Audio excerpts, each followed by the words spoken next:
Hello, सर्व महिलांना काय झालेलं, कोणी नाचत दिसत नाही इकडे. हे जे समोरचं जे स्पेस आहे कोणीच नाचत नाही. आणि हे युवा पूर्वाचल संघ, युवा संघ यांच्यातर्फे पाणीचं वाटप ठेवलेलं आहे. त्यांचं मी मनापासून आभार करतो. आपल्या सर्वांनी एक बार त्यांच्यासाठी जोरदार टाळ्या वाजवायच्या. आणि मी सर्वांना रिक्वेस्ट करतो, इकडं कोणी मला नाचत दिसत नाही का असं. हा डीजे अमन काय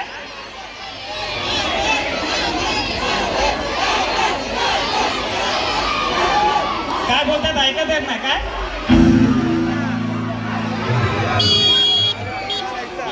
डीजे अमन अमन अमन. अच्छा ठीक आहे, सर्वांनी हात वरती करायचं. सर्वांनी कोणाला नाचायचं आहे, कोणाला नाचायचं आहे. सर्वांनी डॉक्टर बाबासाहेब आंबेडकरांचा, छत्रपती शिवाजी महाराजांचा. पाणी उडवू नका इकडं, पाणी नका उडव. डीजे एकदा पाणी नका उडव. आणि सर्वांनी नाचा, सर्वांनी नाचा, सर्वांनी नाचा.